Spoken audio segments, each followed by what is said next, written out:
What's up, y'all? Welcome to the Kenny Parker Show. We do this every Tuesday and Friday, 8 p.m. Eastern Standard Time. Big up to the ERs, the early regulars in the building. B-Ball Joneson, you are first today, has broke Spook Realm's streak of probably 3 months or so straight. Um, So let's do the PSA. One, if you don't have the book, if you're new to the channel, get the book. My brother's name is Kenny, The True Origin Story of BDP KRS Kenny Parker. There's a lot of behind the scenes info in the book, a lot of good stuff. The link is in the description below. Two, hit the thumbs up if you get a chance. It really helps the algorithm so we can have more like-minded people come to the chat. And last but not least, big up to the Rewind crew who's going to check this out later on. Okay, let me make this a little bit bigger so I can see. B-Boy Jones, and you get the what's up party peoples. You are first. Rosmel, what up? Rod Justice Hip Hop is number 2. Yes, you are. Supreme, actually, you was not number 2, Rosmel. You was number 3. Supreme Divine, what up? Sydney Rhodes, what up? Gregory Nettis, what up?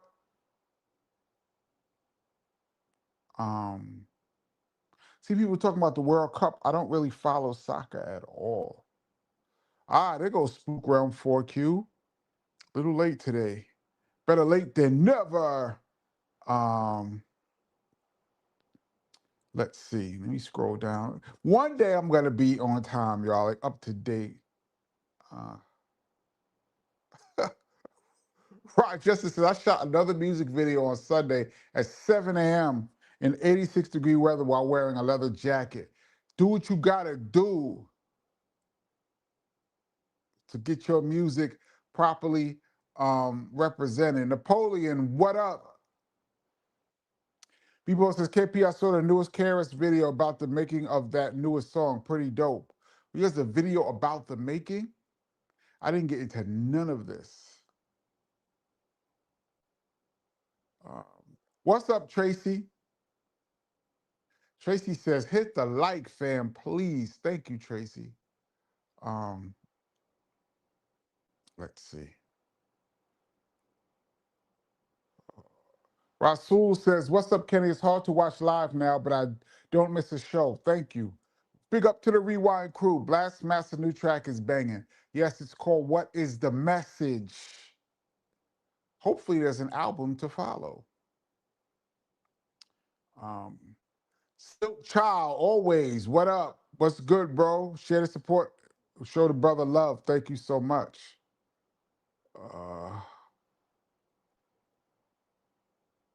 I am. My phone never be notifying me about this, even though I have it so that it's supposed to give me all the notifications. Yo, the algorithm be really bugging, man. I don't know. Thank you for finding your way to the Kenny Parker Show. Patrick Y, what up? Northeast BX, MMA Crossfire, all the regulars in the building today. Today in hip hop history, the Beastie Boys released their 5th album, Hello Nasty, on July 14th, 1998. You know, it's funny, I've never met any of the Beastie Boys. I met DJ Hurricane, played ball with him too in a benefit game. But never, we did, I think we opened up for the Beastie Boys in my time probably like 3 times. But I never got to meet them. But legendary crew. Actually, they were in the Rock and Roll Hall of Fame. So that's even beyond legendary. Sweet Goldilocks, what's up? Henry Cedillo, what up? Samuel Gervais, what up?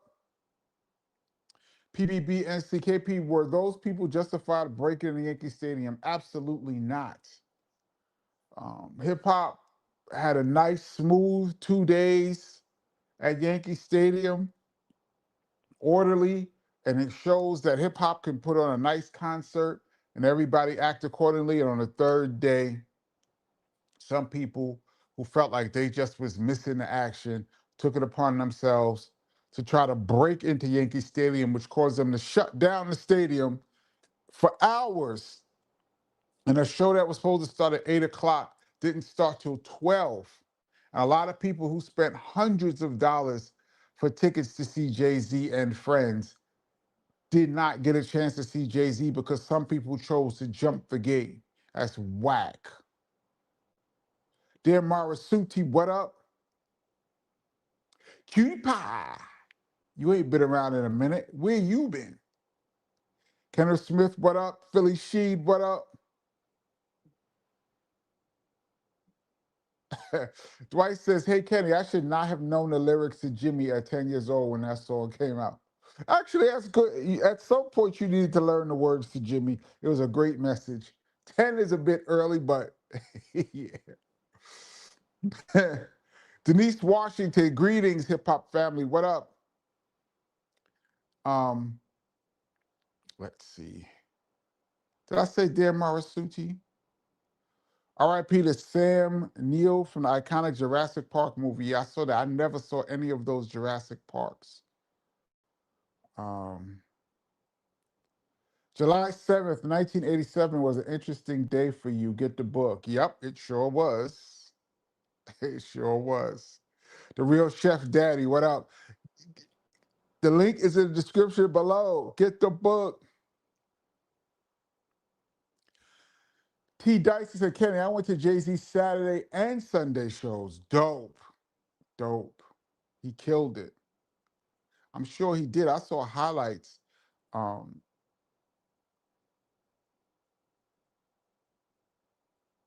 Mixed emotions. Let me say that. Parsons, what up? Tyson, the Sunday show started at 12:30, if not later. Yeah, that's not good. Imagine how much overtime they had to pay to do for that. That show probably cost hundreds of thousands, if not a million, over in overtime just because people wanted to jump the gate. 414K Top says, I got your brother's books. Dope. When I get paid this week, I'm buying yours. Thank you so much. I really appreciate that. KP, Jay-Z should perform at next year's Super Bowl halftime. Well, he's big enough. Let me scroll down a little bit.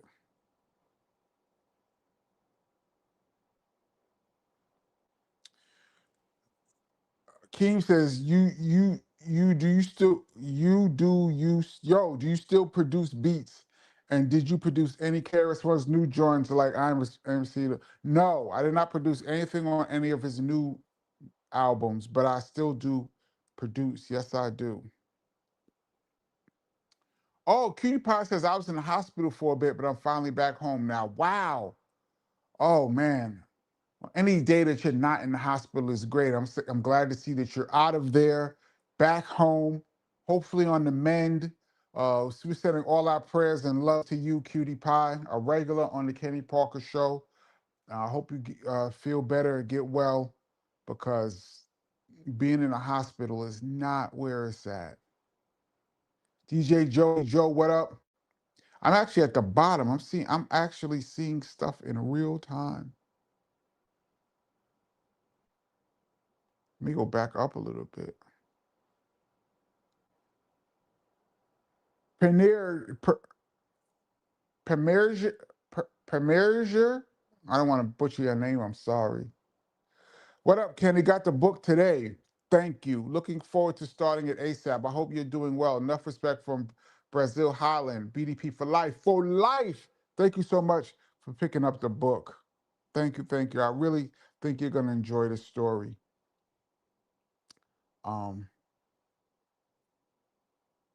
I'm actually not that far behind for a change. Also, Tiana Taylor should never be on anyone else's stage ever. Apparently, her earpiece wasn't working, so she couldn't hear properly. Tiana Taylor is the it girl right now, so she's everywhere. Um, that's how it goes. She's the one that they've decided to put in the front. So it's her time.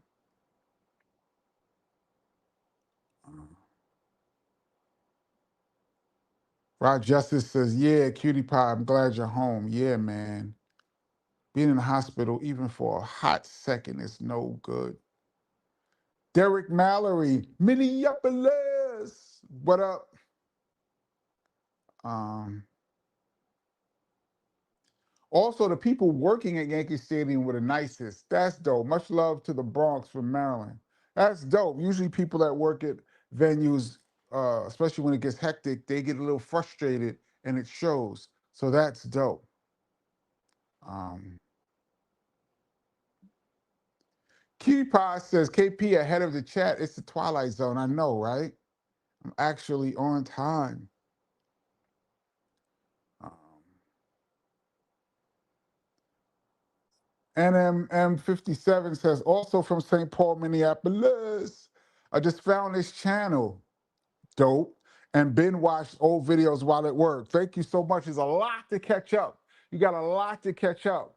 I got at least 20, I think I got 26 epic fails, plus some other beef videos, plus the Tuesday lives we're at 156, and the Fridays you're probably at like 100. But glad to have you aboard. Watch when you can, but please, please check out everything. Mike Rocks 25, what up? Um, let's see. Oh yeah, we still need to hear the 9/11 story from that's anyway, right? We still need to hear that story. Um, I'm at the very, very bottom. Patrick, why?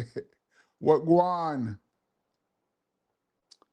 Jay-Z brought out the heavy hitters at his concert. He brought out Nas, Alicia Keys, Beyonce, and their daughter on stage playing the piano. That was night one. And we've had this conversation on this channel about verses. And I said on this channel, there's nobody that could do a verses with Jay-Z. Not really. I said there's a couple people that would be interesting. I think Drake might be able to contest him, maybe 50. After that, and you see the examples this weekend, because the rules of the verses is you get your top 20 songs, 20 for 20 battle. You're allowed to bring out anybody who you did a song with, anybody who has sampled your record in a hook, anybody that you produced, anybody that you wrote for. With that being said, there's nobody beating Jay-Z, bro. The amount of people that he could bring out is almost unmatched. Roswell says Wheezy. I don't think Wheezy could beat him. Wheezy got like two. Wheezy got a lot of guest appearances, one verse guest appearances, so he could bring out a lot of people. You're correct for his guest appearances, and he had the one huge album, and there's some other hits sprinkled in, but I don't think he 20 for 20. I don't think he got 20 on Hove, yo. And who could he really bring out that Hove can't bring out? Unless it's Young Money, unless it's Drake or Wheezy, because they could bring out each other basically. 50 will beat him and Snoop would. I don't think so. I don't think Snoop got 20 records for Jay-Z, bro. That's my opinion. Yo, Jay-Z just did concerts one day, one album. And most hip hop heads know majority of the songs. That's the problem. He has mad songs that you can sing along to. I don't.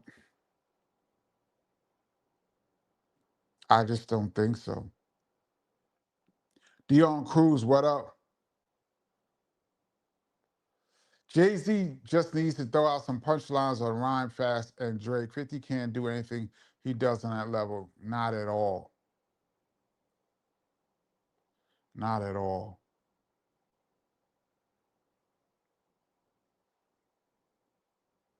Why wouldn't Nas be able to do a versus with Jay-Z? Well, sure he can, but I don't think Nas can beat Jay-Z in a versus. I just don't. Jay has tried getting. I don't think you understand. I don't even know if this weekend really captured just how big Jay-Z really is, y'all. I don't think people remember how many songs this dude got that everybody in America knows in hip hop and the people he could bring out, bro. You saw him. Jay-Z could bring out Snoop. He wrote Still Dre. He wrote that song. He could bring out Dre and Snoop.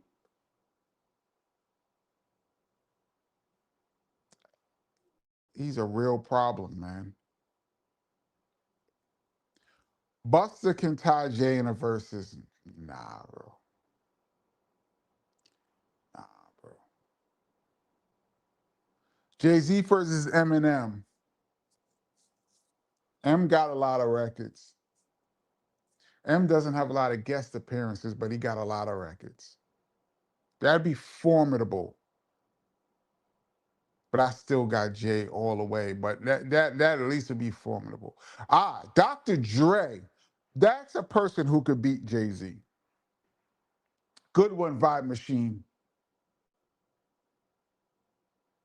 The Good Doctor got a lot of big records with a lot of people. There's probably 20 gold and platinum singles that Dr. Dre produced.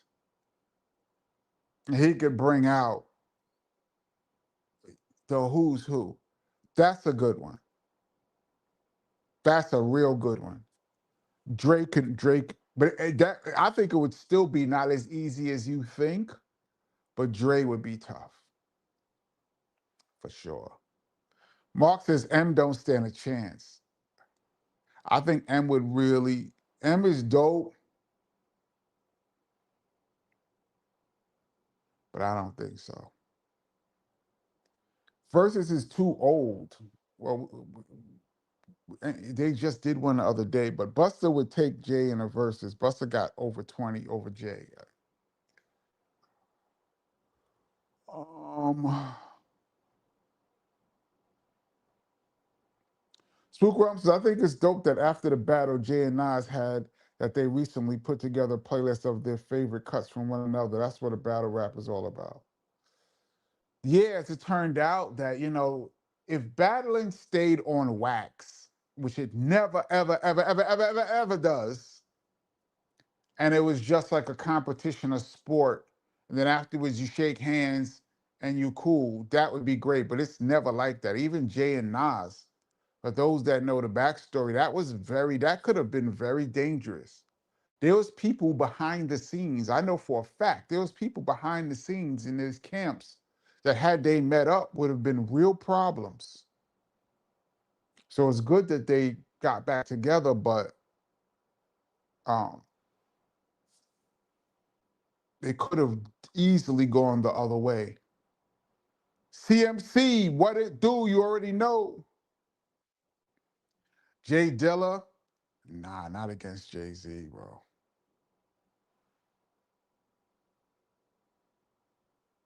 Nas will ether Jay-Z again. I don't think you guys are really understanding what verses really is really the concept, because you're talking about your favorites. You're talking about 20 songs, yo. Yeah, we said Buster. Buster, I don't even think Buster's in the same realm. KRS-One, no. Chris has a lot of records. First of all, they're in different eras. So that wouldn't really match up. But KRS-One has a lot of records, but he doesn't have a lot of guest appearances. Those guest appearances would be the problem, man. Snoop could go hit for hit with Jay-Z. Snoop would do the Chronic, some of his stuff off the Chronic. He would do some Doggy Style. After Doggy Style, he probably got about 3 big records, maybe 4, and like some guest appearances. That ain't taking down Jay-Z, bro. Ronan Ali, what up? Him bringing out Slick Rick meant a lot for us hip hop authentics. Yeah. Sydney Rose, Jay-Z has a massive catalog. Be hard to beat. That's my argument. And when I talk about catalog, I'm talking about songs that everyone in the building would know, that would get a big response. Not just I got 20 good records. I'm talking about when the record drops, everybody goes, "Oh!" Jay easily got 20. So Child says LL. I don't think LL could do it. Not to me. In order to be, you'd have to be able to do what Jay-Z just did this past weekend in order to even be in that same category. And Justice KP, you can't tell my niece shit about Jay. I have mixed emotions about Jay-Z, but as an artist, it's real problems, man.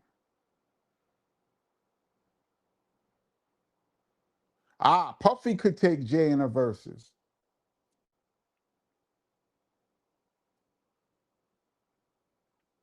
If Big was alive, yeah. The problem is most of Puffy's artists are not here. Not most, a lot of his big artists are gone.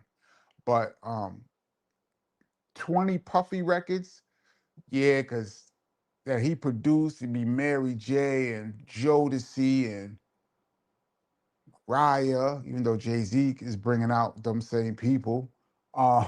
They'd be sharing people. Then it'd be Big and Craig Mack and Mace and Total and Puff also. A big producer like Puff or Dre can probably match Jay-Z. No rapper.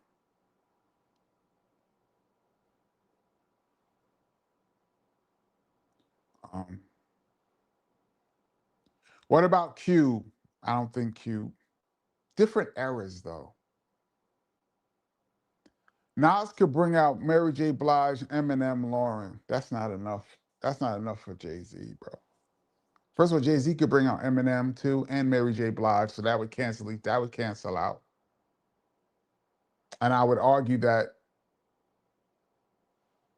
Jay's Mary J. Blige record is bigger than Nas' record he ever did with Mary. I'm trying to think.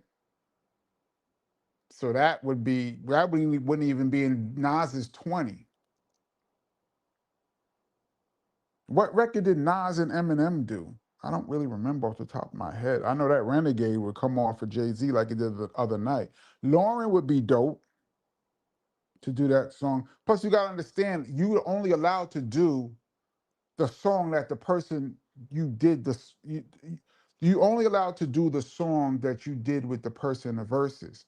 It's not like you could bring out Lauren and then she could go off and do um, songs from the Fugees and all that. No, she can do the song that you did with her.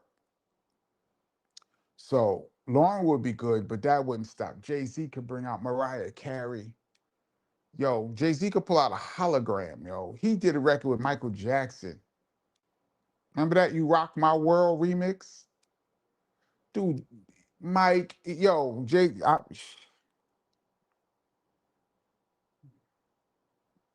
Mike Rock says that's crazy correct. Jay could bring out Dre and Snoop. Yeah. Cutie Pie says, KP, I'm digging the new logo up in the corner. Thank you so much. My man did it. I think I'm gonna put it on some shirts. See if some people want to pick them up.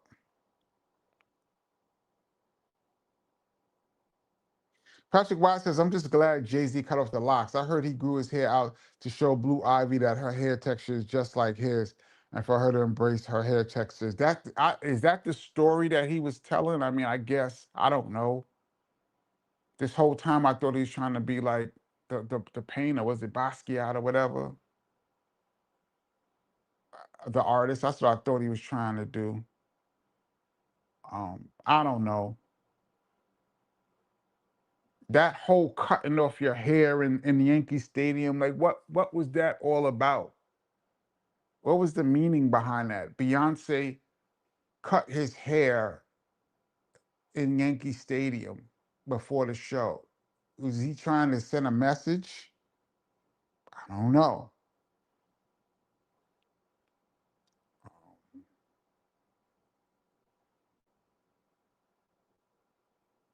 Let's see. Wu-Tang versus Jay-Z. That I don't think they could beat Jay, but that's a group though. Wu-Tang would be dope. 20 records together, probably, yeah. ODB was alive.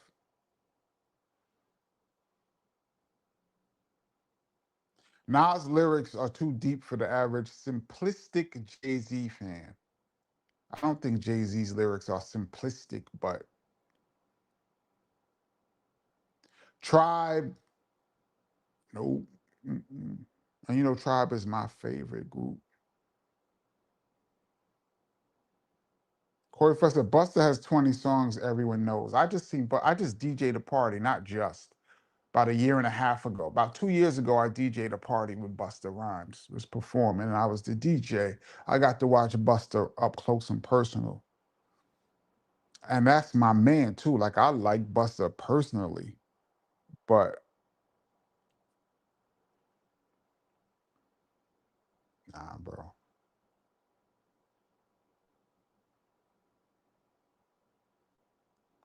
If Jay would bring out Foxy and a Million, it'd be over for everybody. Just on some nostalgia, yeah. He could have brought out Ja Rule. Can I get a what? He could have did a lot.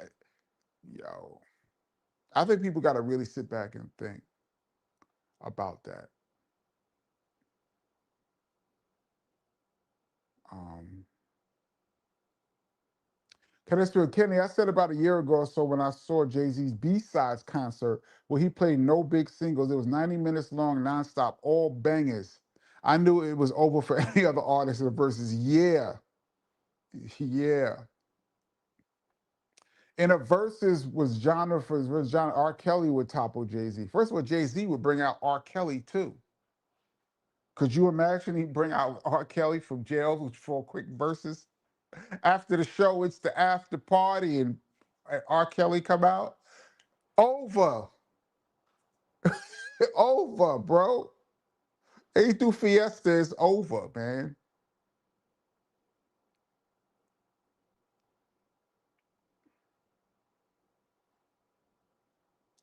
Um,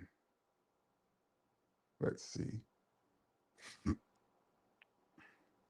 T. Dyson, Kenny, please share what your mixed emotions are about Jay-Z. A lot of people are split on their feelings about him. That's a big rant. If y'all really want to hear it, um, Tupac, if he was still with us, possibly. Pac has a lot of love. He doesn't have a lot of guest appearances though. Marquise said Jay-Z's Colin Kaepernick freestyle is in fact no non-disparagement style. I saw that. You know what? I'm gonna use that as a good segue. And matter of fact, I'm gonna put on my BDP medallion for this, y'all. I'm pulling out the rant medallion, y'all. And you know, I on this channel, I'm not really one to I don't really like talking about what everybody's talking about. The topic of the day. And the topic of today is the Jay-Z concert. But you mentioned Colin Kaepernick. I'm gonna have to really go in now and let's talk about it. Make this a little bit smaller. Hold on, we got a super chat that I missed. Let me just get this chat. Hey KP, let me see.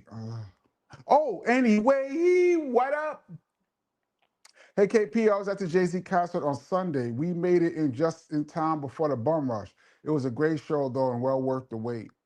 He did put on a great show. Jay-Z shows, ever since Jay-Z started dating Beyonce, his shows have went 10 times up.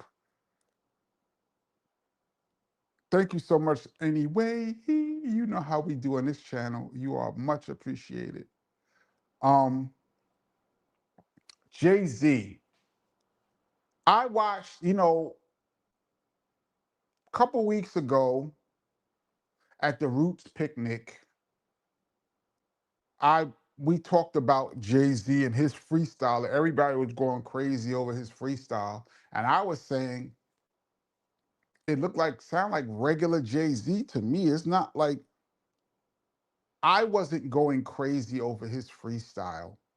First of all, I've been watching Jay-Z freestyle and watching him perform since he was with Kane. I saw Jay-Z in like 91, all the way up.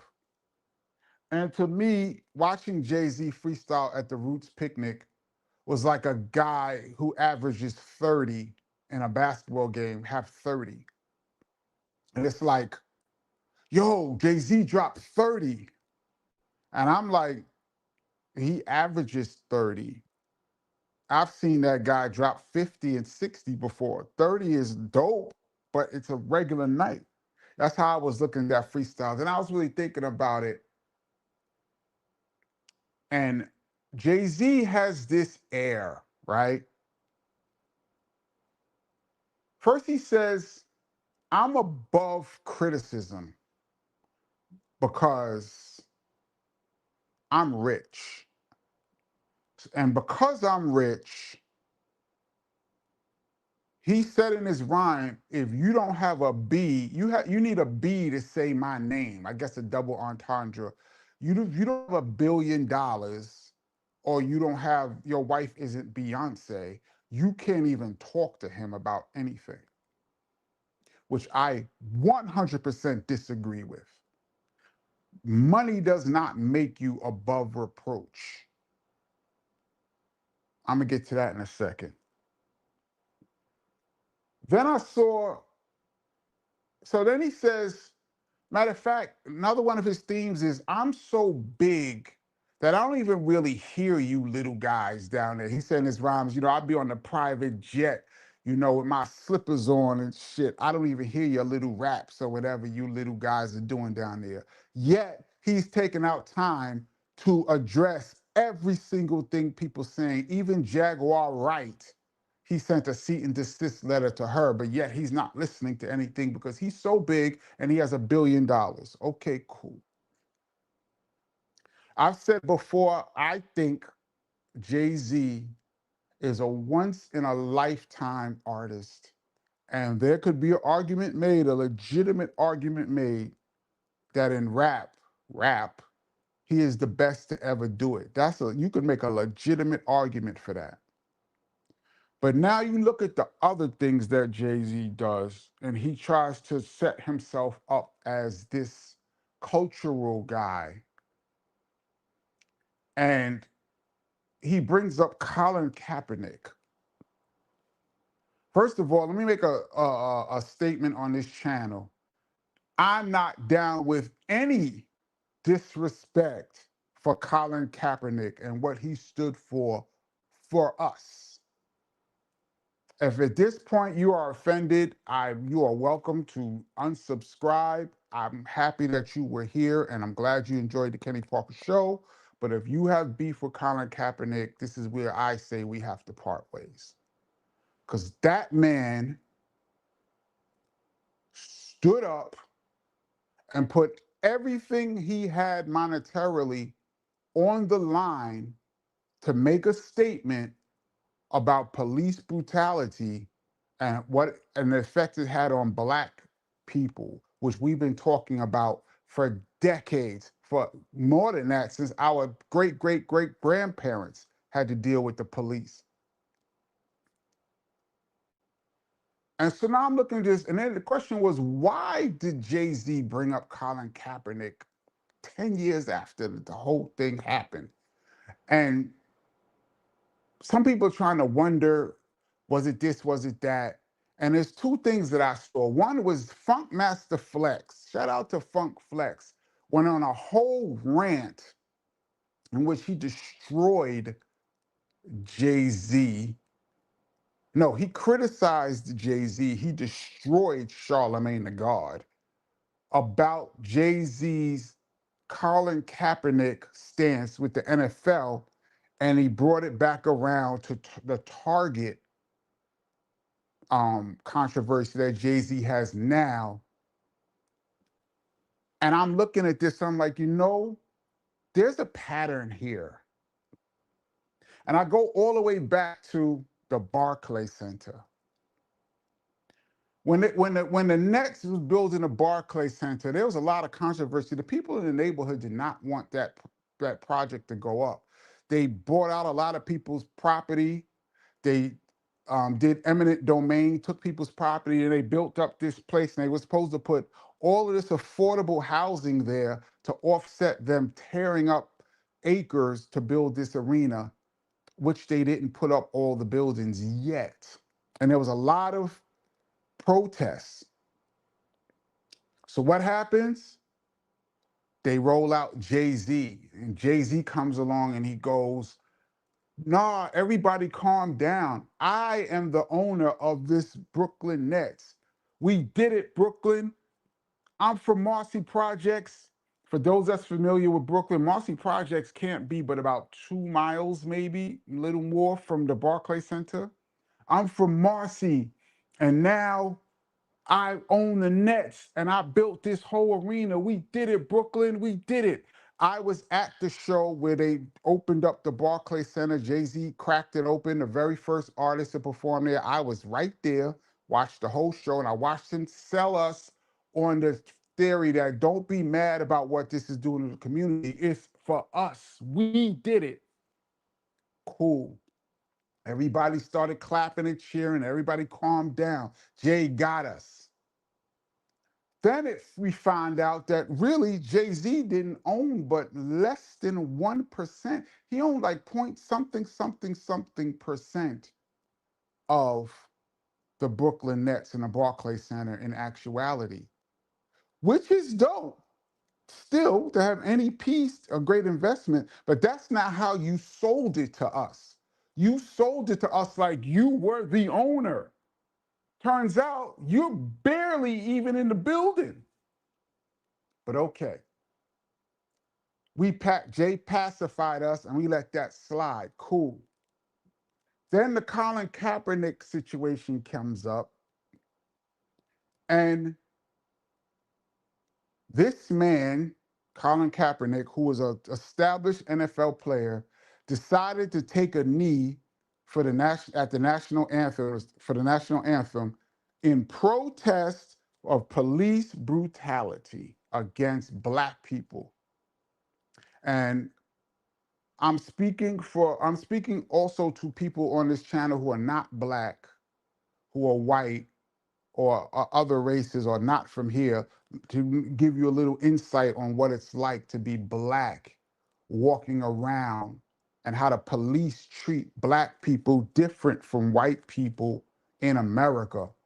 Matter of fact, in New York City, where I'm from, we have something called stop and frisk, where they decided to be proactive and just run up on people, supposed to be random, but we found out it wasn't random. They ran up on 85% of the people they ran up on were people of color, and just randomly searched them and harassed them, which is unconstitutional. In America, you're supposed to be innocent until proven guilty. But if you're Black in America, you are guilty until proven innocent. And until you've been harassed by the police, which I have multiple times, thrown against the wall, searched, talked derogatory to, held me up for half hour against the wall, all I'm doing is going from point A to point B, and I'm an American citizen walking American street, and get harassed by the police multiple times. Until you've experienced that, you might not understand what it meant for Colin Kaepernick to take a kneel at the national anthem and say this is for to bring awareness to police brutality. Now, could he have done it in a different spot? Sure, he could have done it at halftime. He could have done it before the game. He could have done it at the press conference after the game. He chose to do it at the the national anthem, and it became politicized. And then it became him and people like him don't respect the flag. They switched. That's not what it was about. But they say you don't respect the flag. And the president of the United States said, Colin Kaepernick and all the people like you, if you don't like it, leave the country. That's what he said to a citizen of the United States. The president said to a citizen, if you don't like how things are here, you are welcome to leave. So, because of this, Colin Kaepernick lost his gig as an NFL player and got blackballed in the NFL. Nobody would touch him. He was toxic. But he became a symbol of resistance for Black people in America. And it was a big problem for the NFL because once people started saying, we're not messing with Colin Kaepernick, Black people said, oh, really? Okay, we're not messing with the NFL. And a lot of people said, I'm not going to spend my money messing with the NFL. And a lot of artists said, I'm not performing at your Super Bowl. I'm not tap dancing for you. I'm not shucking and jiving for you. Look how you treated this man who's representing us. Now, what people don't really realize is Black people as a whole, and I'm speaking to people outside of our race, we are very unorganized. It's very rare that we all come together for a particular thing. We don't really have any leaders. We haven't had a real leader since the 60s. So it's very rare, but we have two things that's very powerful for Black people. One is our voting power, and the other is our economic power. Black people spend hundreds of billions of dollars in this country. And when we decide to boycott something, it's rare, but when we do, you can feel it.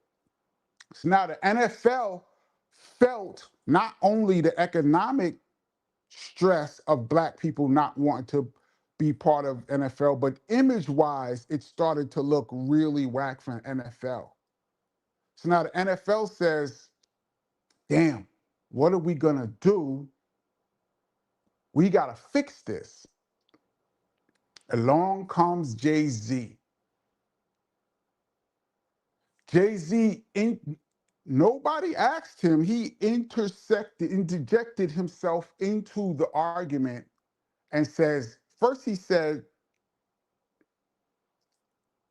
I'm down with Colin Kaepernick. We stand with Colin Kaepernick in his protest of police brutality. Keep in mind, Jay-Z has a whole song called 99 Problems But a Bitch Ain't One.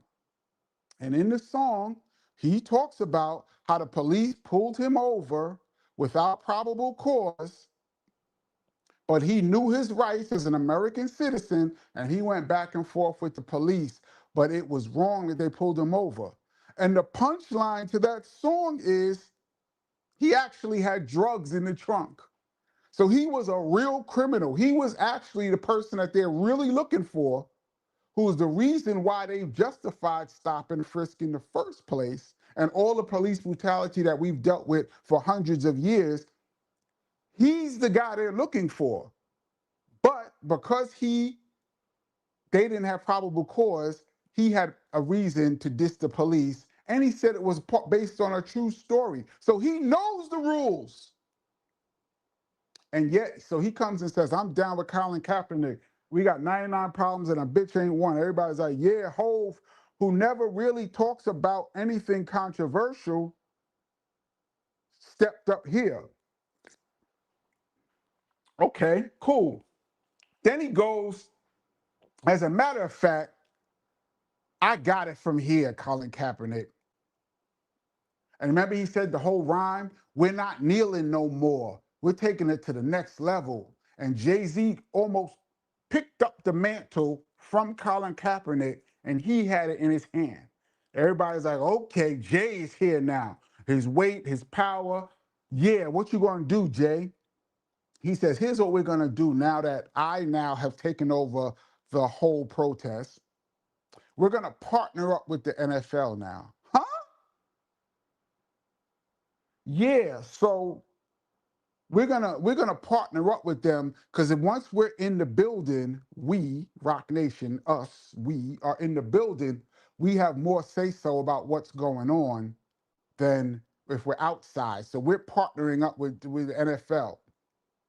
Then somehow the NFL gave him $5 million a year for 5 years, 25 million, to all of a sudden become the curator of the halftime show. Jay-Z went and then he turned around and said to all the black people who were up in arms, it's okay. The NFL is cool now. I'm here. We can go back to partying. We can go back to performing. Matter of fact, I'm going to hook up all the performances. All of my friends, all of the artists, you can come back now. It's all good. And he smoothed the whole shit out. Now I'm sitting here watching this shit and I'm going, wow, this is the second time in my memory that Jay-Z smoothed out some black protests by putting himself in the front like we did it, and he got money behind it. So then he comes with his rhyme the other day talking about Colin Kaepernick took money from the NFL and signed an NDA. He's the real sellout. What? Colin Kaepernick sued the NFL for wrongful termination and for being blackballed. And the NFL, instead of taking it to court where they knew it was going to be a big publicity thing, decided to pay him an undisclosed amount, basically to pay him for the money that he lost for y'all blackballing him. And they weren't allowed to talk about the dollar amount, but they settled out of court with him. He never said, I'm not down with police brutality anymore. And as a matter of fact, I was looking at TMZ Sports today, and they did a whole thing talking about there was never any NDA. There was never any NDA where he couldn't talk about the NFL because he talked about the NFL after the settlement. So Jay-Z was lying. But Jay-Z, to use a football analogy, moved the goalpost from it ain't about Colin Kaepernick. First, he said it ain't about Colin Kaepernick. It's about me now, and it's over because I'm here. Then 10 years later, he tried to diss Colin Kaepernick, a dude who put his whole career, his name, and his future on the line for us, and basically called him a sellout. Then he said, yeah, this guy took the money. I ain't mad at him, but he took the money. But they can't control me. I'm the one they can't control. That was in his freestyle the other day. So now I'm listening to this and I'm going, okay, so you're basically saying that nobody's really holding nothing over your head. You make all of these moves because you want to, which to me makes it worse. Which leads us to number 3, Target. For those outside the community, Black people have decided, not all, but as a community, that we're going to not mess with Target for a while. We're boycotting. Why? Because when this whole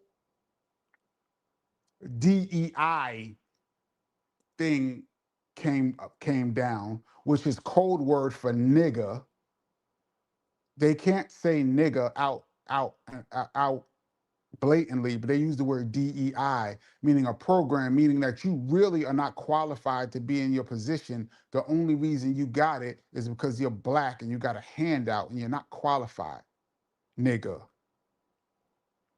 So now after this whole DEI thing came out, and Black people are very upset.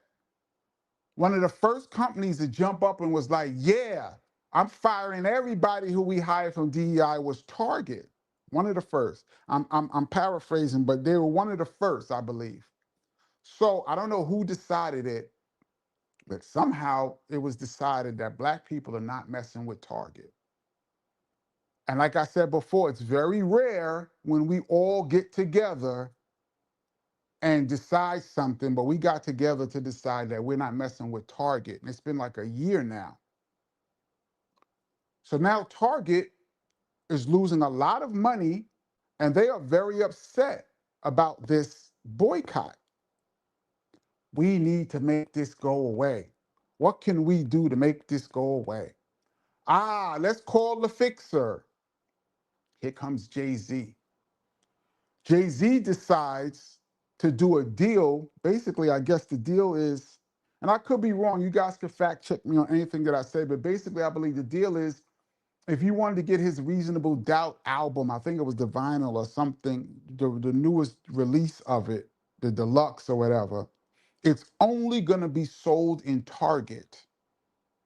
So he purposely said, I am going to make anyone who likes me and wants a piece of paraphernalia from me has to basically cross the picket line and go into Target. I'm going to make it only available in Target, the very place that is being boycotted by a large percentage of black people.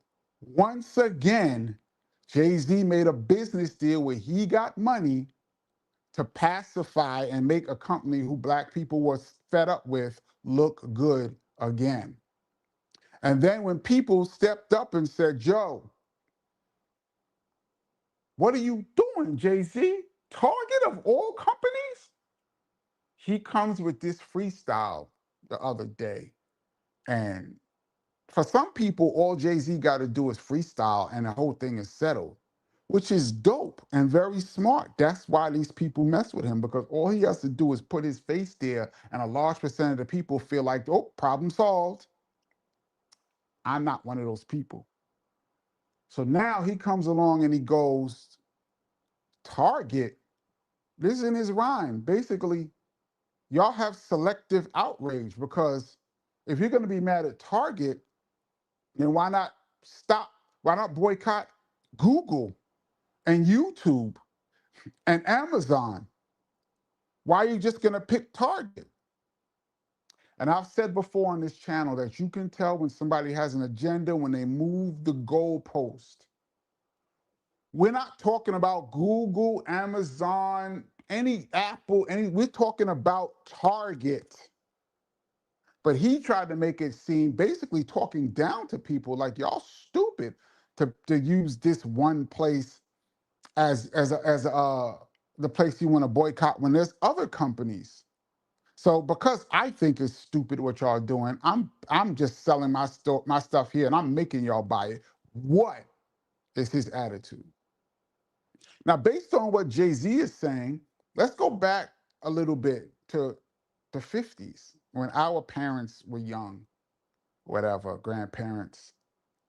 And Rosa Parks boycotted, well, she was part of an organization. They boycotted the buses in Alabama, I believe it was. And the whole theory was that if you can break racism in the South, in the deepest parts, Alabama, Mississippi, the ripple effect will spread through the whole country. For those that's not American, let me tell you what the law was in 1955. In a public bus, black people had to sit in the back of the bus and white people were allowed to sit in the front of the bus. That was the law. And if the bus is crowded, a white person could come to the back and tell you to get up so they could sit down. And if you don't get up, they will call the police, and by law, the police will handcuff you and drag your black ass off that bus and throw you in jail. That was the law. Rosa Parks decided to sit there and not get up. And she got arrested, thrown in jail, and that really kicked off the civil rights movement. Because what black people did was decide, okay, this is how y'all want to act? We're not riding the bus no more. And hundreds of thousands of black people chose to walk in the rain, in the wintertime, summertime, all over the city rather than take the bus. What happened? The bus lost millions of dollars. And after a year, they broke and said, okay. We'll change the law if you guys spend your money on the bus again. Broke just in that little place, and it rippled throughout the country. Now, based on Jay-Z's logic, why are you going to boycott this bus? If you're going to boycott the bus, then you might as well boycott the company that you work in, the factory that you work in. You might as well boycott General Motors. They're racist too. You might as well boycott the lady whose house you clean. Why are you just going to pick this bus? That's stupid. No, you have to start somewhere. And strategically, if you make the right stance, other people will see it and understand that you mean business. Target is a good example to show other companies that we're not going to stand for you disrespecting us like this. And like I said before, it's very rare that all black people get together on one thing. But when we do, it's very powerful. But Jay-Z decided, F your protest is stupid.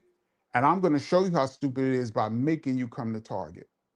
So from my count, just off the top of my head, this is the third time now I'm watching Jay-Z come in when black people are uprising, get some cash, and smooth it out. Just because you're great in one thing does not make you great in another thing. And I think, like I said, I think Jay-Z could be the greatest rapper of all time. All right, any metric that you measure, his numbers and stats are up there. But now, don't try, when he comes into the cultural scene, it seems like everything he do is not for us people, his people, but for someone, another corporation, and he makes millions off of it. I have a problem with that. And so when I look at Jay-Z, I said I have mixed emotions because I think he's great. I listened to all his songs. The concert looked fantastic. But how dare you tell me that I don't have an opinion because I don't have $1 billion and a super beautiful, famous wife, that I can't even talk to you and even ask the question, what are we doing here? He's saying, don't even question me unless you got $1 billion. Really? For those of you that are versed in the Bible, I'm not a super Bible guy, but the disciples asked Jesus Christ questions. The disciples saw Jesus say things and were unclear, and they asked him questions. They saw Jesus Christ walk on water and still was like, yo, man, what did you mean when you said this over here? And Jesus Christ, he didn't say, yo, you just saw me raise the dead. How you gonna ask me what I'm talking about? He didn't say that. He said, look, this is what I mean. And when I'm gone, this is what I need you to do. Very clear. Now, you don't have to believe in the Bible or not, but it's still a cool story. And I say all that to say, for those that do believe, Jesus Christ got asked questions, but Jay-Z is above that because he has money and a wife. I'm not buying that. And I'm extremely disappointed in his stance. And I don't look at him as some kind of leader, a leader in the black community. Not to me. Matter of fact, I don't even think we have a leader. Um, I think a lot of people are compromised. A lot of people that you see on the screen, on television, and in podcasts, they are compromised. I mean, we could talk about the whole Charlemagne thing that just got revealed the other day. I like to go into that too. I just want to get a couple of you guys' comments, but um, I even have more to say on Jay-Z. I'm just gonna chill for a second, but um, That's how I look at him, as a corporate fixer whenever black people get out of control. And whatever the next time we decide to all get together, watch who they call. We got a bunch of super chats. I'm gonna look at some of these real quick. Um, Rodden Dirty Face, thank you so much. Says, I encourage all Euro Americans to support causes for reparations and reconciliation. My Irish ancestors and comrades support the cause against police brutality. Thank you so much for your contribution, and I appreciate your opinion. We're not even going to talk about George Floyd, by the way, which is crazy, but I'm going to skip over that right now. But this is just in recent memory. But yeah, um, let's see. The real DJ Jazz official. Not to change not to change subject. Salute to you and your brother. He's one of my all-time favorite. I would love to hear some Scott LaRock stories. I go into great detail about Scott LaRock, my relationship with Scott LaRock, and some good stories. But it's in the book, so I don't want to give it away. If you, the link is in the description below. The book is called My Brother's Name is Kenny. If you want to know about my relationship with Scott and some good stories, it's in the book. But thank you for your contribution to the channel.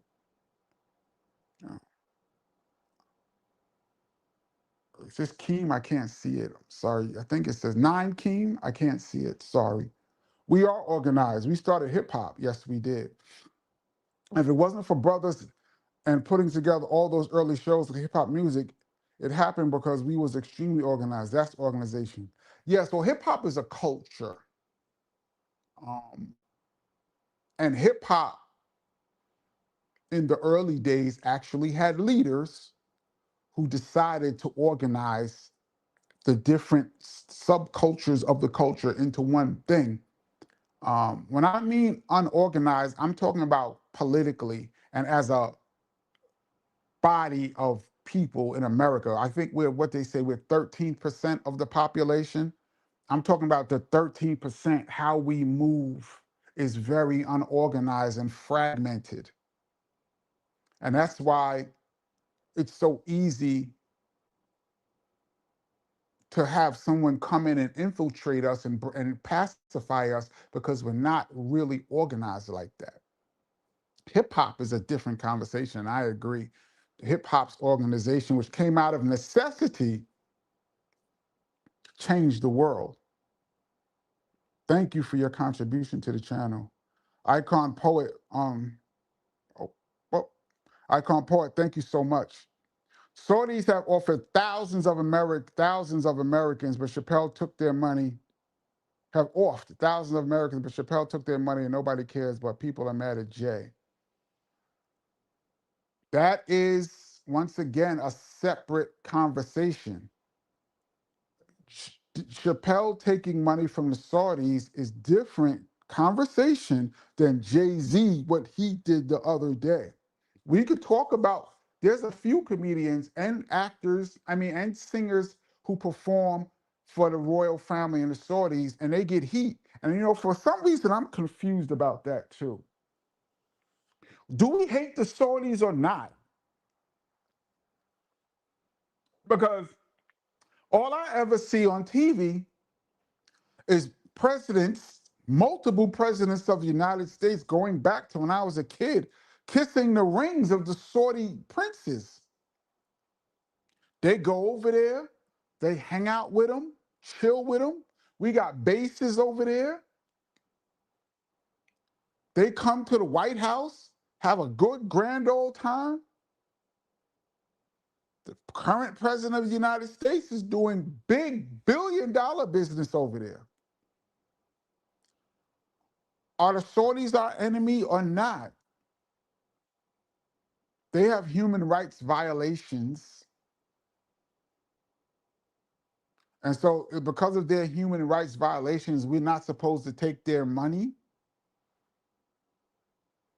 But the government could take their money and other people can, but certain people can't work with the Saudis, but other people can.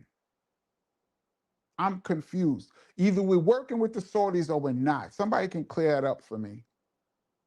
All I see is people kissing this ring. I've seen presidents on one knee in front of the Saudi princes. I'm like, yo, the president of the United States, the most powerful person on earth, is on one knee in front of these people.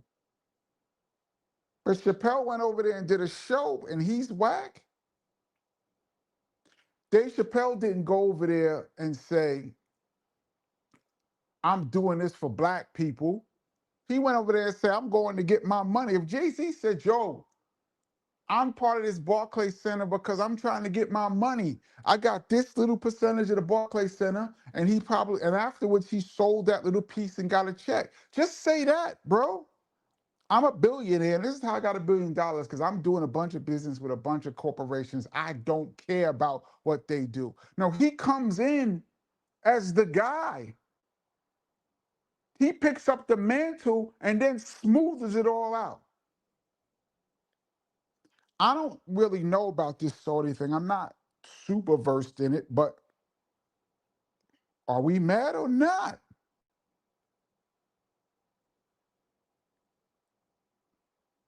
Hey, Boogie, thank you so much for your contribution to the channel. Says your perspective is much needed. Thank you. I mean, this is my opinion. I could be wrong. Jay-Z has more information and has done more deals. I'm not nowhere near in this, the businessman that he is. I'm not rich at all. I'm a regular person who goes to the grocery store, and one week something costs this much, and the next week it's $1 more. And for me, if something costs $1 more than it did the week before, that affects my pocket. I'm in that bracket where you go to the supermarket and things go up and you're like, damn. And then I look online and I see, you know what? This shit is cheaper in Target. There's a Target near where I live. I can walk right over to Target and get this for cheaper. And there's times when I went in Target because that's the only place where I could find this thing that I need. So I'll go in there. But for the most part, I'll be like, you know what? I'm going to pay this extra dollar and I'm not going to go to Target. I'm going to go over here. And this other company could be dissing black people too.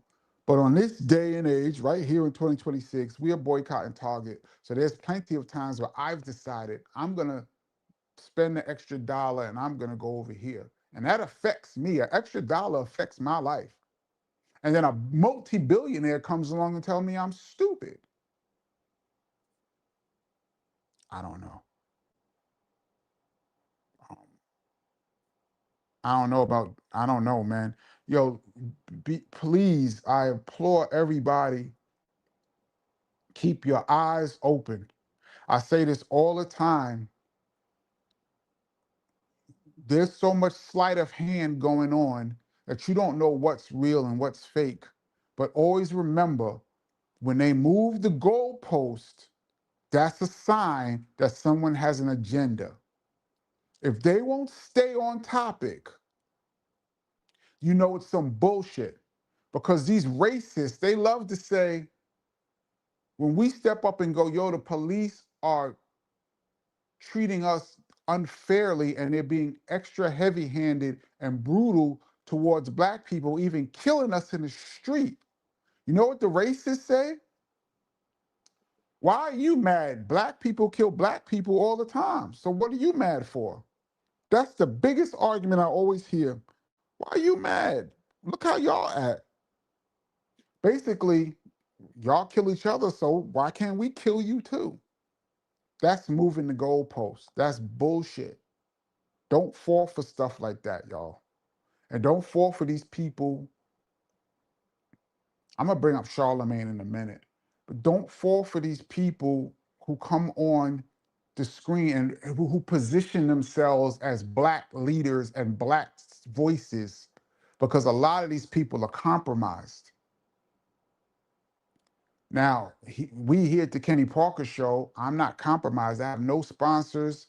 I have no business dealings with anybody, so I can say whatever I want to say until YouTube decides They don't want me. They don't want me speaking, and they'll cut me off, which would be whack. But they can do it anytime they want. And I hope that when the time comes that somebody comes to me with a check, that if I choose to accept the money, that it's on my terms. You know, it's easy to say what you would do when nobody don't come to you with $1 million. I would never let somebody take $1 million in a paper bag and put it on their desk and say, "This is what I need you to do. Take this $1 million. Then we'll see what you're about." There's an old saying: if you don't stand for something, you'll fall for anything.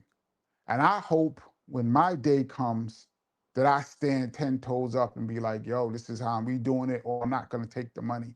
I hope that I'm that dude. I don't know, but we'll see. Um, KB Play, thank you so much. I really appreciate it. Malcolm X, you brought up Malcolm X. I talk about this all the time. He is my hero. And if some people say if there's anybody you can go back and talk to dead or alive, ever, that ever lived, my number one person I would like to talk to is Jesus Christ, the man. They said he existed. Whether you believe he's the son of God or not, that's on you. But whatever he was teaching, I would love to talk to him. And my number two guy is Malcolm. It says Malcolm X warned us against looking to celebrities for political leadership. Yes, he did. That's my man, Malcolm. Y'all don't even understand. Fame and wealth separated them from their roots, and they are out of touch, completely out of touch.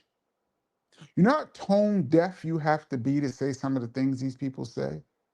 But when you have billions of dollars, you got to understand there'll never be a time ever again that Jay-Z will get dragged out of his car or thrown up against a wall by the police unless he commits a crime. And even then, they'll invite him to turn himself in. There's never again going to be a time when Jay-Z gets thrown up against the wall. Not him, not his wife, not his kids, nobody. Matter of fact, law enforcement doesn't come to Jay-Z. Jay-Z pays law enforcement to be next to him. He can pay law enforcement to make sure I'm safe. Everyone else has to worry. Is this the day that I'm going to look like somebody, APB? I look like somebody and get thrown against the wall, which has happened to me multiple times. But you're right, Brother Malcolm. If you go back and listen to what he said in 1961, 1962, 63, it's so sad because it's so prophetic. It sounds exactly like what's going on now. Thank you, KB Play. The real DJ Kaz official, thank you, says, do you think Dubai could become the next global hub for hip hop? What will it take to make that happen? I've never been to Dubai. Um, I believe it's a man-made island, right? They made that place, and it's a place for the rich and famous to party. Um, could it be a global hub for hip hop? Well, it's a global hub for partying. So there's DJs that DJ in Dubai now. That plays hip hop. I don't know. First of all, hip hop as a culture right now is really taking a hit. So I don't know what the trajectory of hip hop is going to be right now. I don't know if we've seen the best of it or the most influential hip hop has ever been. I don't know if that has passed us or not. Um, so I'm not sure. What will it take to make that happen? The youth. Somebody young has to pick up the hip hop mantle and bring it back to the forefront. I always say that. It's the youth. It's time for somebody new.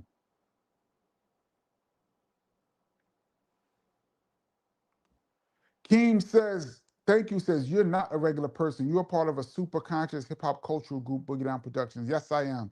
I was blessed to be part of a legendary group with an iconic MC, once in a lifetime artist named KRS-One, who has been saying all of these things since 1980, when it, 88. As a matter of fact, we've been talking about police brutality our whole careers, his whole career. Matter of fact, look at the cover of Ghetto Music, 1989. Look at the cover.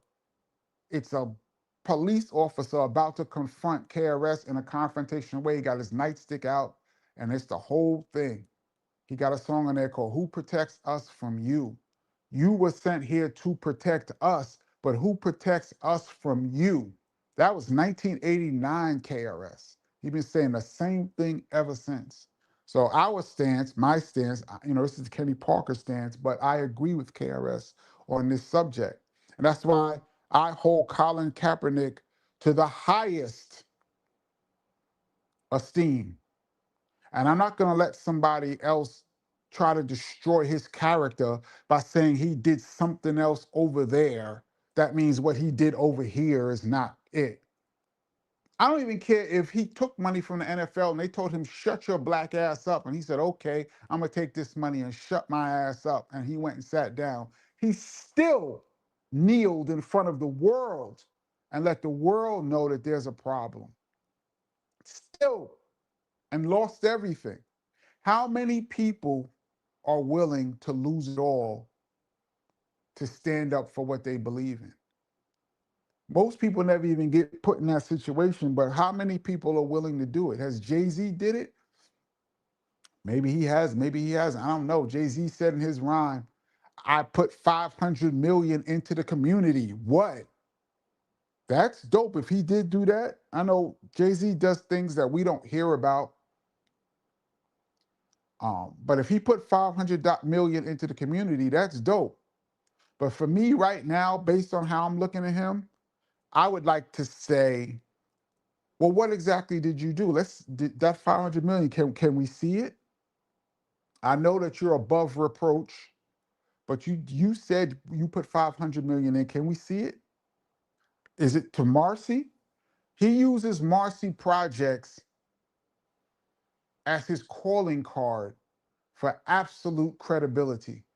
No matter what Jay-Z does, no matter how much money he makes, no matter where he goes, no matter what he says and what he does, all he has to do is say, I'm from Marcy Projects, and it immediately gives him credibility. But those that's not from New York, not from Brooklyn, Marcy Projects is the hood. The hood. I used to be in Marcy Projects in 1983. Probably walked right past Jay-Z. I used to be in there with my man. He had family in Marcy, so I used to walk with him over the Marcy Project. So I was up in there in 83, and Tompkins Projects, which is next to it. It's the hood, y'all. There's no playing in Marcy. So whenever he says Marcy, it instantly gives him credibility. So now I ask, did any of that 500 million go to Marcy? I've said this before on this channel. I think Marcy Projects should look like an amazing place if a multi-billionaire was from there. I don't know. I haven't been in Marcy in a long time. I don't know what it looks like now, but I'm just curious. But thank you so much for that. Um, I'm a regular citizen. I walk the streets. I'm not rich by any means. Um, and like I said, and I have an opinion. I could be 100% wrong.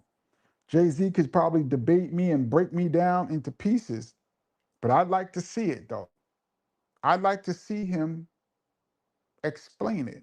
But there's one thing that I am not accepting, and I'm an objective person, but there's one thing I'm not accepting, and that's Colin Kaepernick slander. I'm not doing it. I'm trying to get to some of you guys' comments. There's 100 comments since I've been talking. But we got a lot of super chats, so I just want to get to them. JT says, KP, you address this exactly how you should. Thank you. Much love and big up to the BDP medallion. It's undefeated. This is the rant medallion, y'all. Whenever I put this on, I'm about to go into a rant. I don't like to beat you guys in the head with politics. I don't really talk a lot of politics on this channel. We talk hip hop, sports, which I think is the purest. Music, sports is the purest thing. I think politics and racism and Sexism, I think that's outside. We talking pure, the purity. But every once in a while, some things I notice, and we talking about Jay-Z, and I said I had mixed emotions, and somebody brought up Cap, and I'm like, you know what? Let's talk. Um, I'm gonna scroll way down now because I am. Well, it just cut me off, so I don't even see any of the. It just cut off like 80 comments. So I'm gonna jump in right here.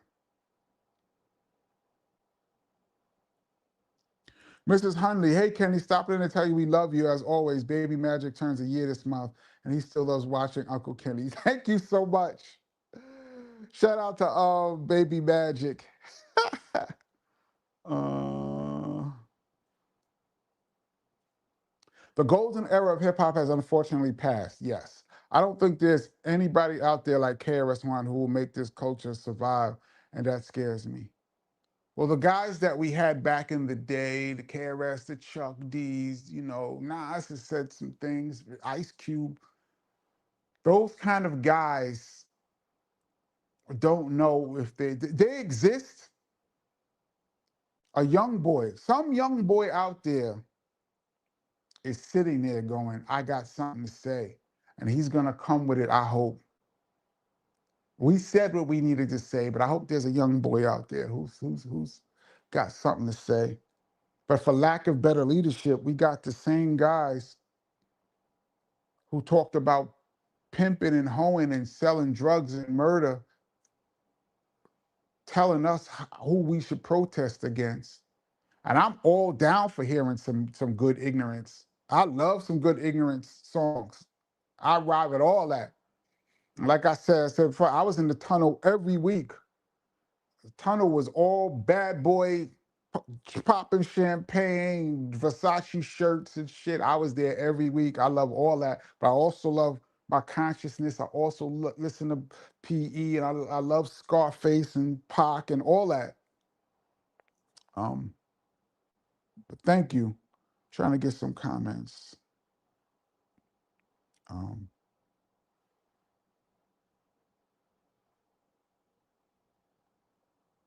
let's see.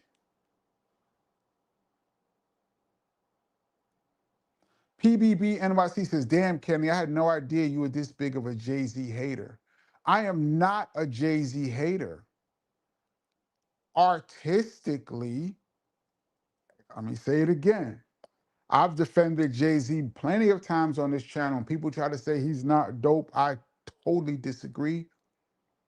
And we was just arguing earlier. I think pound for pound, there's no rapper that can beat him in a versus. He's that big. And this weekend, and he showed out in New York City. He showed everybody what it do. I think he's a once in a, we will never, ever, ever see another Jay-Z again. He might be more than once in a lifetime. He's going to be remembered like Shakespeare or somebody like that hundreds of years from now. And you can make an argument that he is the greatest rapper, most successful ever. You can make that argument. Some people do agree, some people don't, but there's an argument to be made as an artist.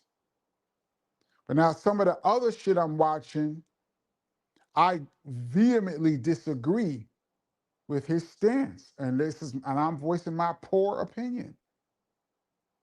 I'm not a Jay-Z hater, not by any means. I am calling it how I see it. B-Ball says, KP, you are rich in life experience. Thank you so much. I appreciate that. Thank you. Greg Annette says, you are rich in heart, Kenny. Thank you.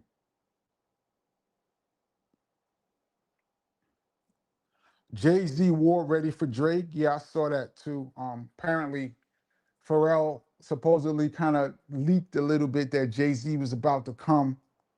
They poked the bear and Jay-Z cut him off. I said, thank you, everybody. That was Pharrell and cut him off. But I said this before too. In this day and age, it seems like you can't drop an album without some beef attached to it. You can't just make a song and it be dope. It has to be some controversy, some battle, some enemy. And Drake is the common enemy for everybody. Everybody who seems to have dropped the album in the past year or two all was going at Drake. Everybody got a beef with Drake. He's the guy, the big bad boogeyman. You dissing Drake, that's solid. Maybe so. And I think Jay-Z is great, but be careful what you wish for. Um, Blue Chip says, I feel like hip hop has already reached its prime in terms of getting the whole world to appreciate it. I kind of agree. You're seeing much more other genres go worldwide with hip hop relying on its old for longevity. You know what I see? I don't even see other genres going worldwide. I see hip hop kind of moving out of the way and other genres are now being prominent. Country music has been here the whole time before hip hop. Rock, pop, all of these genres have been there. Just hip hop has been so dominant that they've been kind of pushed into the back. Now that hip hop is in a lowest point, probably it's ever been since the early 80s, at least when it was new. Now other people are peeking their head up. The hip hop bully is not there.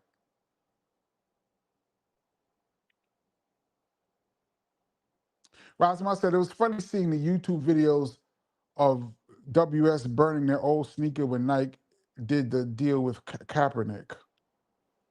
I don't remember that.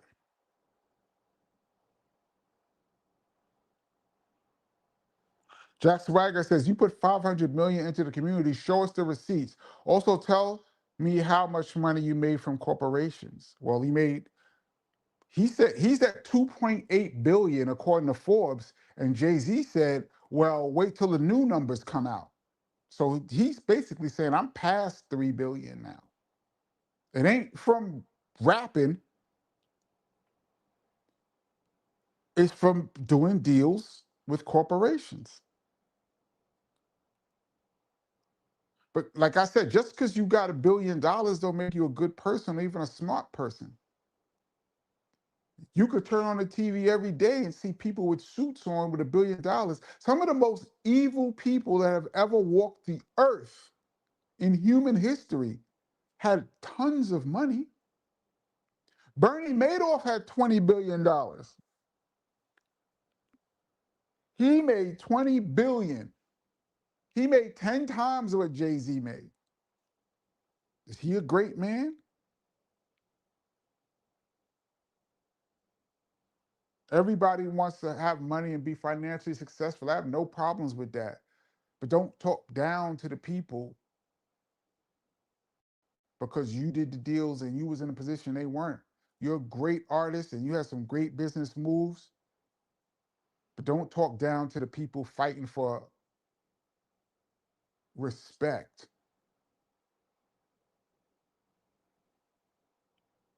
Corey Flesh says Jay-Z is not that articulate and will never debate anyone. I don't know. Jay-Z is smart, man. Don't sleep. Jay-Z is very smart and very strategic. And most of the interviews that he does seem to be friendly. I mean, I would like to debate Jay-Z. I would love to get some behind. I would love to see him destroy me because Jay-Z destroying me means I was wrong about all of this stuff about Colin Kaepernick and Barclay and Target. I was wrong about all that. He actually did some great things. So he would kill me by showing me that. Let me see. Like Swagger said, let's see the receipts, man. What if I told you Kaepernick is actually Saudi Arabian? It would have no effect to me on what he actually did. I don't care where he's from. He stood up for something that we black people are going through, that our fathers went through, and our grandfathers, and our great grandfathers, and our great great great great great. So I don't care where he's from.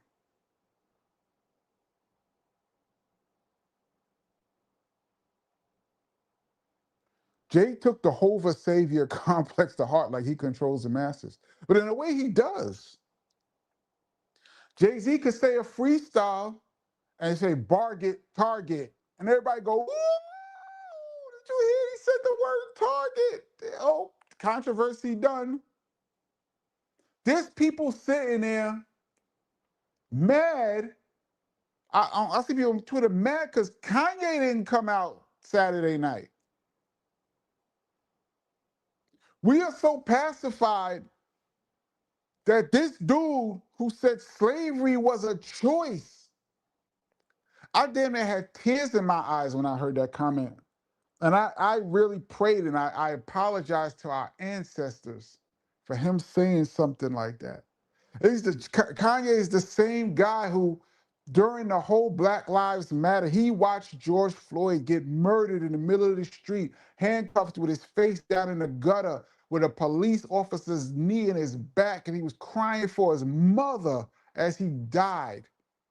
Kanye watched that and put on a White Lives Matter t-shirt. And we're so pacified right now that we're like, but he didn't, I still want to see him sing my song. Not me. I'm just not that guy. You notice Kanye is allowed to come back outside now. He's been on punishment for a few years because he dissed the Jewish people. He was so bold after dissing black people that he decided he could say anything and started dissing Jewish people. And he said, I could say whatever I want and they still can't touch me because I'm making them $1 billion. And they showed him that keep your money. And he's been on punishment for years now. But now he decided to come back and he said he apologized. I'm sorry. It was my medication. I was off my medication. So everything I've said over the past 3 years, just don't count it because I wasn't on my medication. Word? Okay. That's what you're selling? Okay. But look who he apologized to. He apologized to the Jewish community, as he should have. And then he left it right there. All right, I'm good.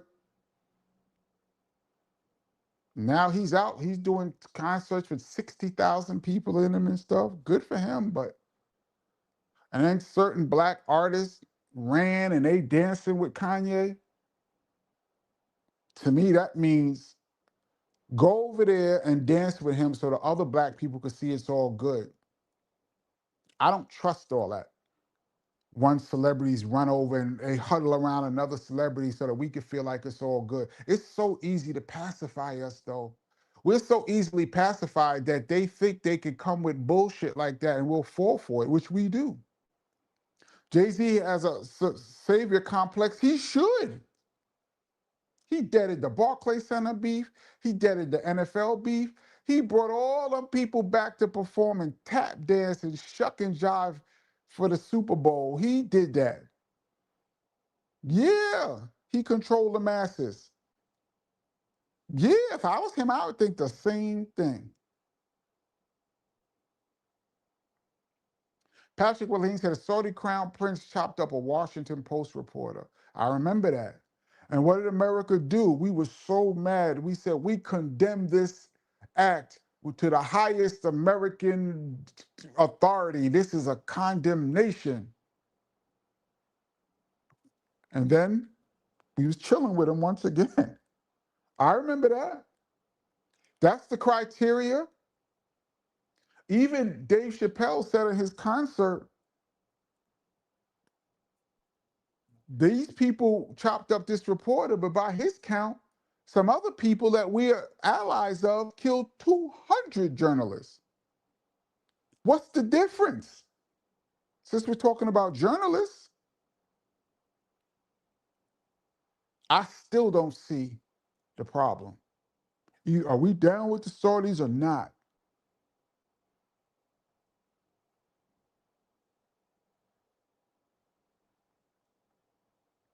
Henry Sedillo says, Kenny P, break down Charlemagne the way you broke down Jay-Z history at present time. That was entertaining.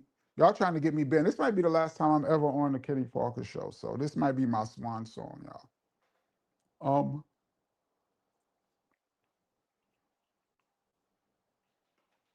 I've watched Charlemagne the God grow from being Wendy Williams' sidekick. Shout out to Wendy Williams. She's a friend of BDP. Um, I've never met Charlemagne, never met anybody in the Breakfast Club.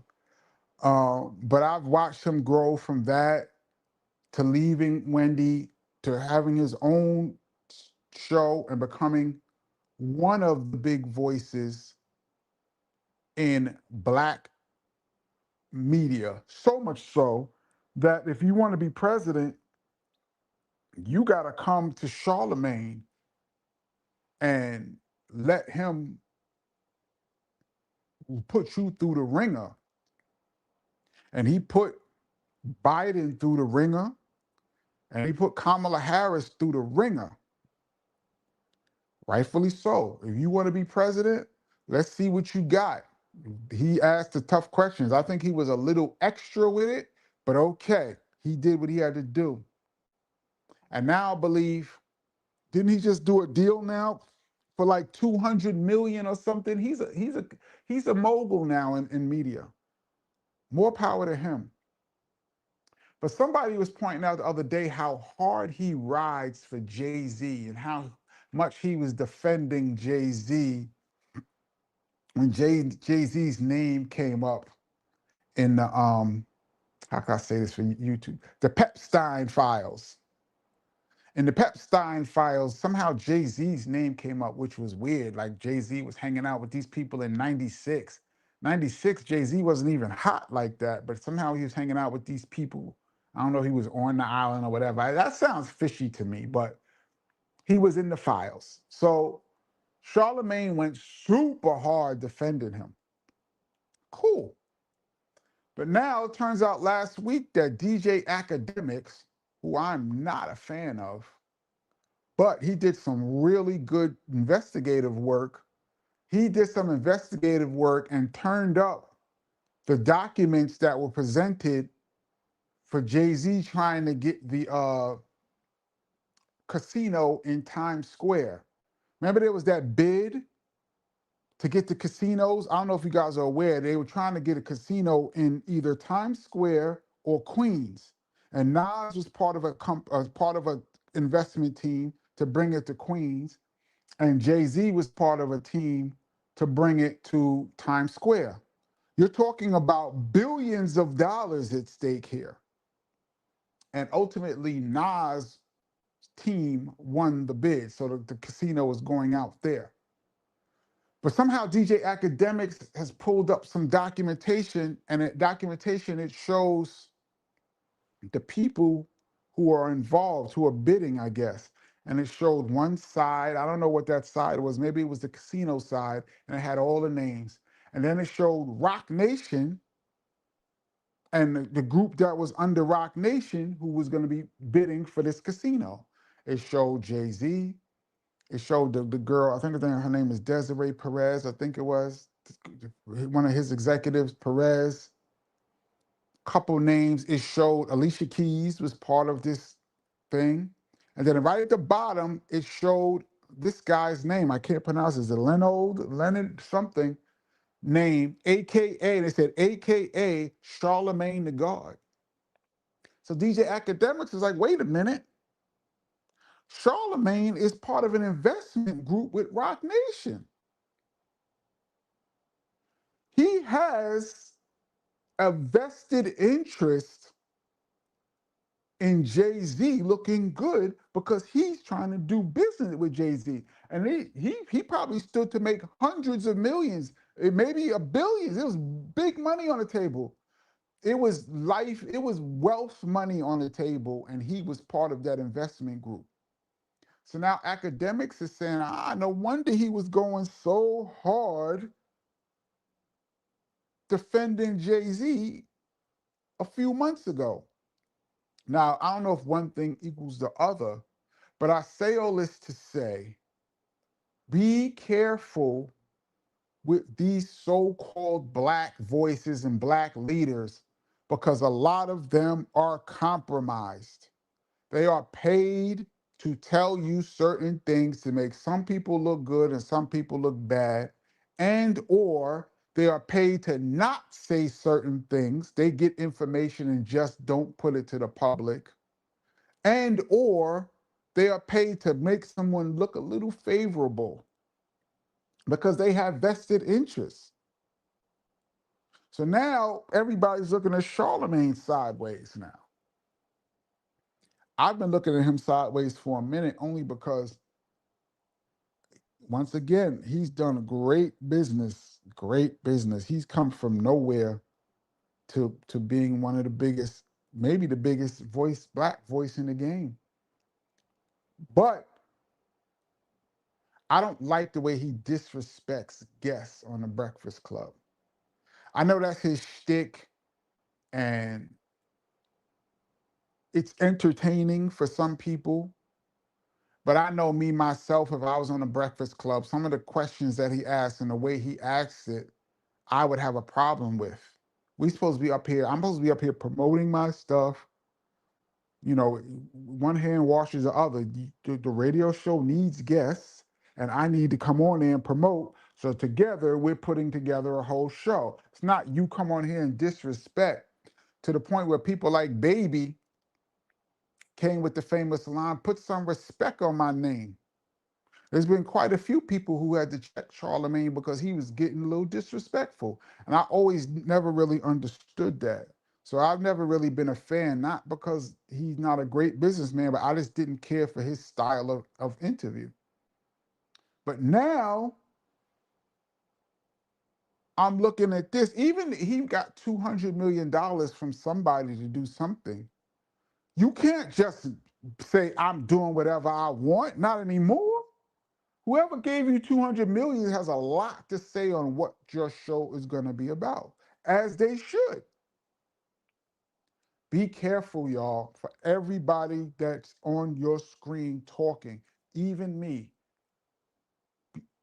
People have agendas. And for me, some of them are obvious agendas, and some of them not so obvious. That's what I was going to talk about Charlemagne, the breakdown. There's other people like that. So you don't know who's in bed with who. You find out way later on that somebody took money under the table, then it all makes sense. You'd be like, ah, that's why so and so was acting like that. We never knew. So yeah, that's what was happening with that's what came out just a few days ago with Charlemagne. I'm super far behind. Matter of fact, it's 9:42. We're in overtime, y'all. For those that's new to the channel, um, anything after 9:30 is considered overtime. This is the Kenny Parker Show. We do this every Tuesday and Friday, 8 p.m. Eastern Standard Time. Big up to the Rewind crew who's going to check this out later on. I'm going to scroll down to the bottom and get some comments in here.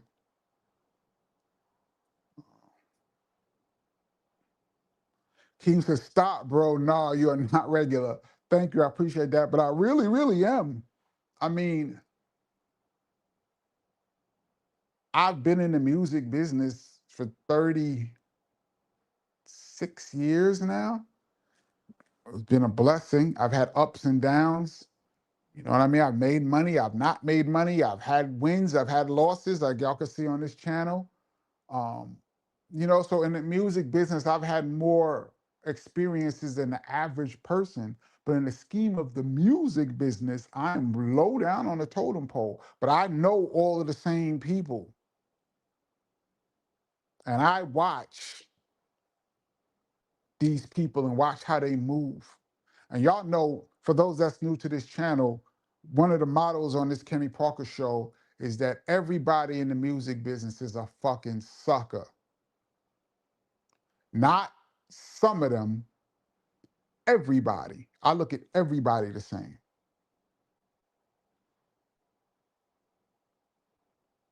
People says, I can't imagine KP wearing Versace. No, I never had the Versace shirt on. I was in the tunnel with Tim's on and everything. But That was the atmosphere, though.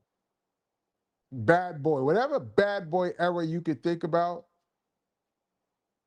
uh, that was the tunnel was the peak of bad boy experience. J.K. Reese says, write another book, KP. Put what you're speaking in text. It's needed. I mean, maybe there's other people talking about it. I mean, I try not to make my whole thing talking about other people like that. But this is just my take, you know. And like some people say, I could be considered a hater. That's okay. I don't consider myself a hater. Calling him a hater is contributing to the behavior. Um, um, that's okay if you think I'm a hater. Like I said, I don't hate Hove. I think he's brilliant. Jay rap game is on point, but his politics is questionable.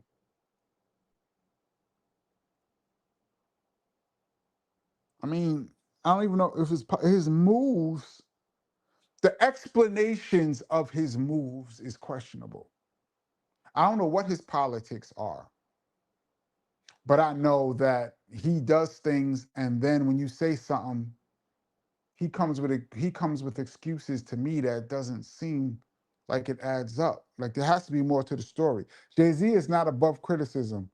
You can enjoy the music, not agree with the man. See R. Kelly, absolutely. Nobody is above criticism. But you know, if you just gonna stick to music, then the criticism is, do I like your song or not? But when you inject yourself into other venues like Colin Kaepernick, and then you try to assassinate his character, now that's something different.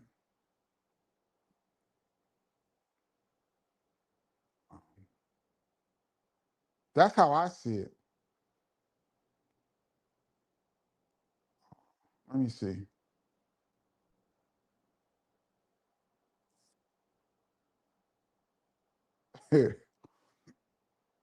Rod Justice says, I don't know much about Jay-Z, but I remember a white man pushing for him to have a seat at the table. From my experience, I'm skeptical when others decide what's best for black people. I have to concur. Not saying that another person outside of our community can't have an opinion on what's best for black people, but you have to look at it with skepticism. What is your reasoning for pushing for somebody like Jay-Z to have a seat at the table? Because see, it's implied that a Jay-Z having a seat at the table means we all as a community have a seat at the table. It implies that he represents us. There's a black man has a seat at the table. So now the question becomes, does Jay-Z represent us? Even though he has $3 billion, he still could. He comes from where we come from. He could.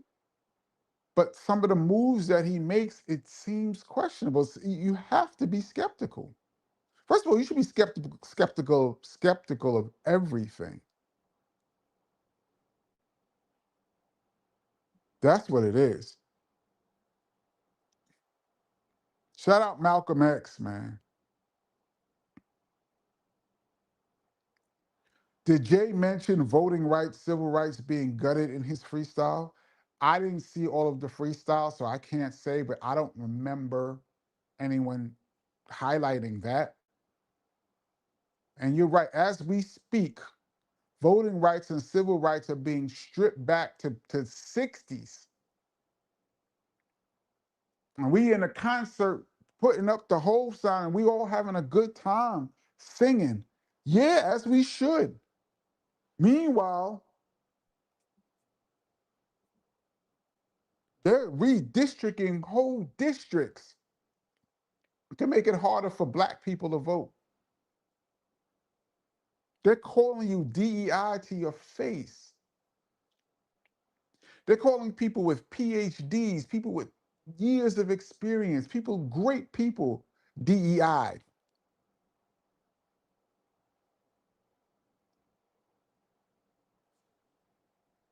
But we singing along. Let us sing.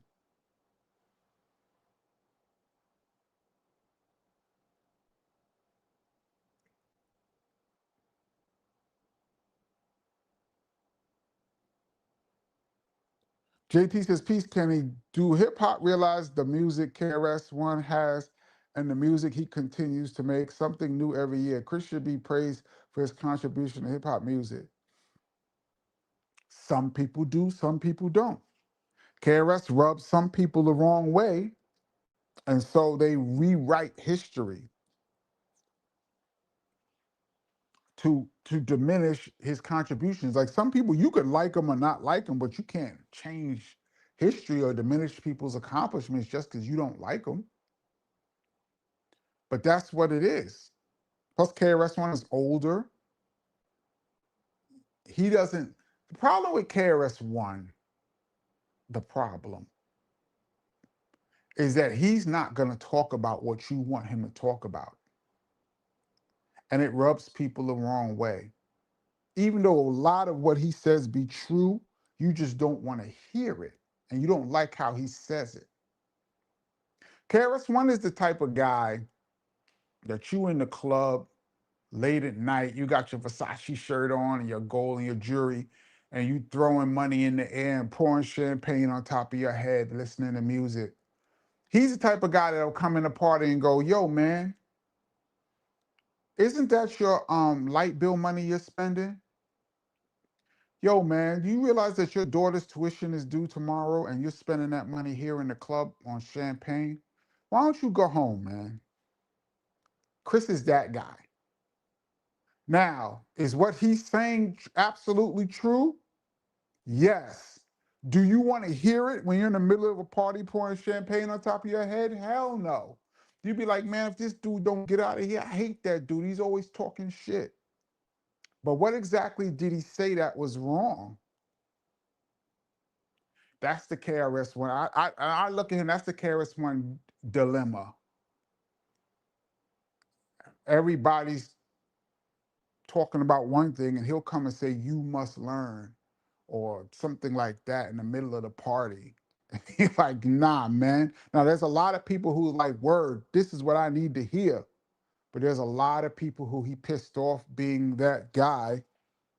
You see in sports when they were saying, somebody said that they didn't like Jaylen Brown because he always acts like he's the smartest guy in the room. Did y'all see that quote? And some people were saying, well, he is the smartest guy in the room. The guy teaches at Harvard. He's like a scientist or something, Jaylen Brown, in his spare time. Most of the time, he is the smartest person in the room, but people don't like how he sounds. That to me is a KRS. He talks like he's the smartest person in the room, and it pisses people off.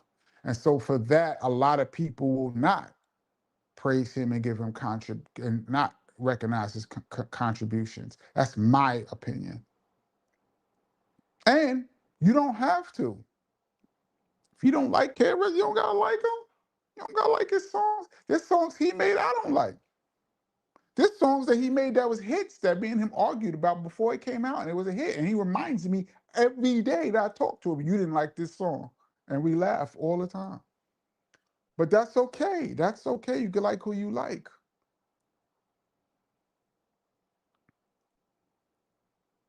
We're in OT, y'all. I'm getting the last comments in. I feel like I got a lot more to say tonight, but I'm gonna chill. Um, I've said a lot. Cindy Rose says, strong show tonight, sir. Power to the people. Thank you so much. Yes, power to the people. The people are extremely powerful. We just don't know we're as powerful as we are, and we get tricked into thinking that the enemy that we think is the enemy is not the person.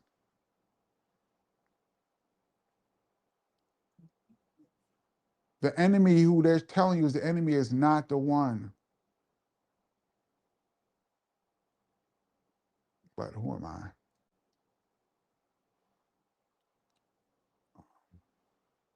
I'm super behind. I said I was gonna scroll down. I'm scrolling past 100 comments, y'all, and I'm sorry because I wanted to see a lot of what you guys had to say about what I was saying, but it's just so many comments that I'm gonna jump down. Um, Spook Realm says when Kenny talks about record company heads, that's really the only time he drops the F bomb. Yeah. Pardon my French, y'all, but I'm very passionate about that.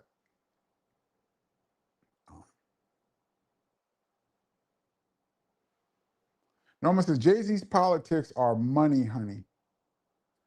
I don't know what his politics are, but based on what he has shown us, it could be that. Now, maybe he can, convince us otherwise, but I don't know.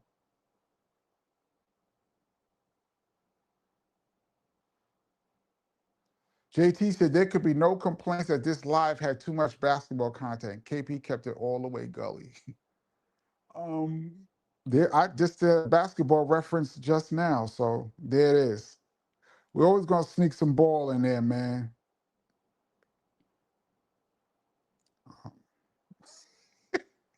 MK Ultra says power to the BDP medallion. That's so funny. Oh my goodness gracious. Um, Bebo says, thou shalt not dim one's brightness because it offends the weak. I agree, but still it offends the weak.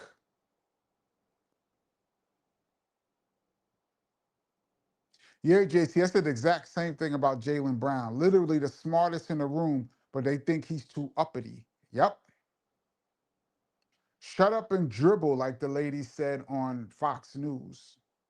Why don't you just shut up and dribble? That's what she said about LeBron James, a billionaire. LeBron James is right at the top. Many consider him the best to ever do what he did in his profession. And you're an average at best uh, host of a news show, but you can tell him shut up and dribble. You probably think he's DEI too. We're in overtime, y'all. I'm at the very bottom. Um, Kenny, you almost always say it like I would. Thank you.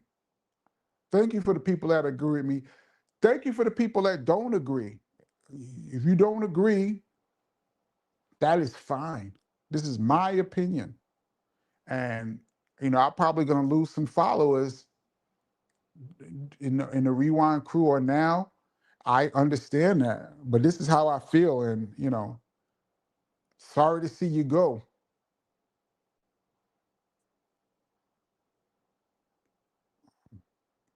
Hey, Tracy. Tracy says, Kenny, we're enjoying this great conversation. Thank you. I'm gonna hang on a little while longer. I'm just running my mouth, but T. Dyson, Kenny, when Jay-Z gave his Hall of Fame induction speech, KRS-One was one of the rappers he called out specifically. Yes, he is both have incredible mutual respect for each other. I've seen KRS praise Jay-Z on TV before. I was watching something the other day, it was from a few years back, and they asked Jay, pick 5 rappers who you would like to rap in a cipher with. And he said, Big, of course, his man. He said Tupac, and the crowd was clapping. He said Kane, his other man. He said G-Rap, and then he was thinking, and he said, and KRS-One. The crowd clapped. He said, that's my 5. He said, then he said, you got to give me more because I got to throw Nas in there and I got to throw Eminem in there, which is dope. But he had KRS in his 5. Whenever people ask Jay-Z about who he thinks the greatest, he always mentions Chris, which is dope. He doesn't have to do that. And I've seen Chris mention him too. As a what's the word I'm looking for? As a connoisseur of lyrics and a respecter of people's craft. They both have a lot of respect for each other. Um, I'm talking about politically. I don't. Um,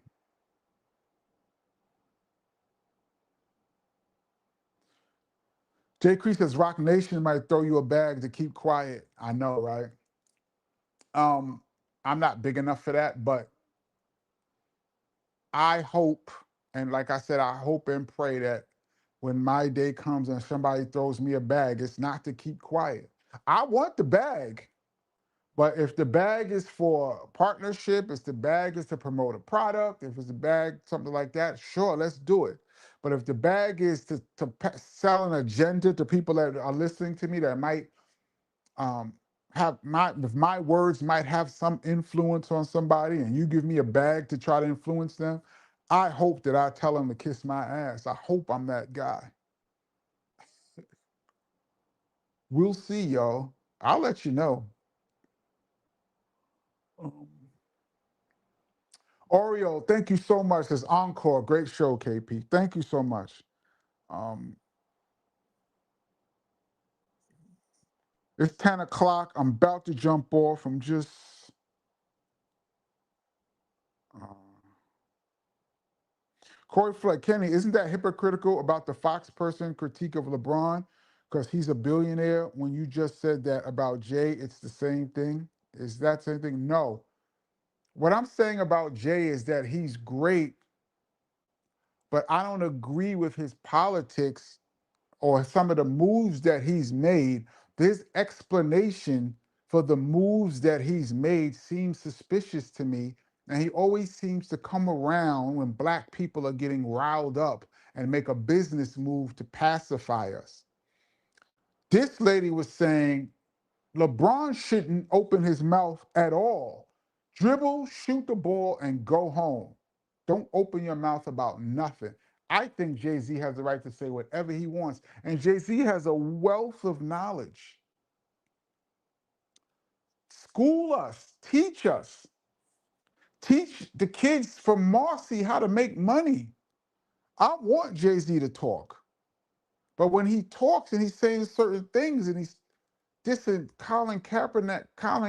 Kaepernick's character, I have a problem with that. But he has a right to talk. This girl is saying that LeBron shouldn't even open his mouth because he's an athlete. Who are you?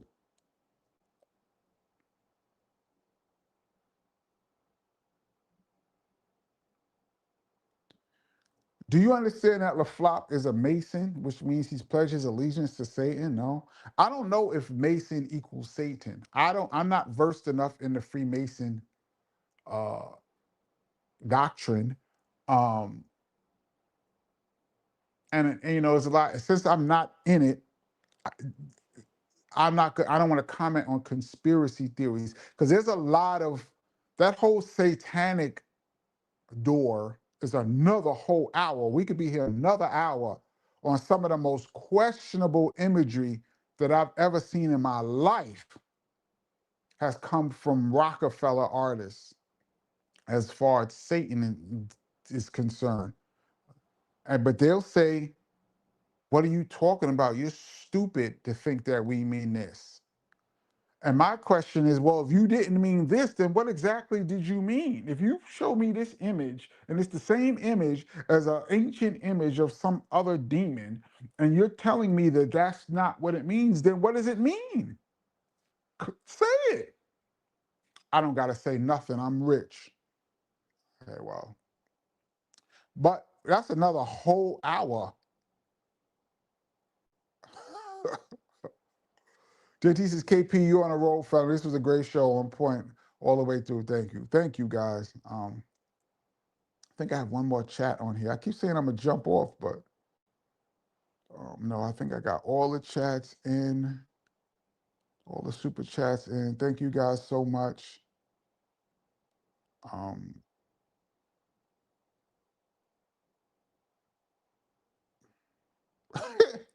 LeBron will not be missed in LA. That's another hour conversation, y'all, we could have. Maybe we'll have these conversations on Friday.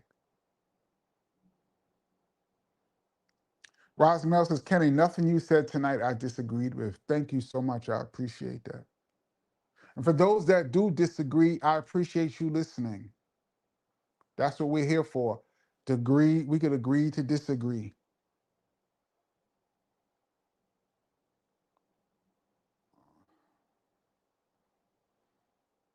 Roland says, thanks for the rant. All right, I'm at the bottom.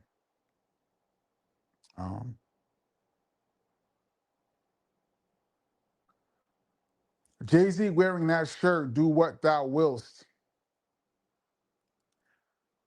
For those that understands what that shirt means, there's really no explanation to be wearing that shirt. There's just no explanation. There's not only one. I would love to hear the other explanation other than why would you wear that shirt? All right, y'all. We're going down a real rabbit hole right now. I'm going to jump off. We did a nice 2 hours. God willing, we'll be back here. Everybody, we'll be back here on Friday. Cutie Pie, I hope you feel better. I'm glad you're home from the hospital, and I hope you're not in the hospital for a long time. All right, y'all. Let me make this a little smaller. Make sure I get. All right, I'm jumping off. Shout out to the BDP medallion. All right, y'all. I'll catch y'all on Friday. Peace.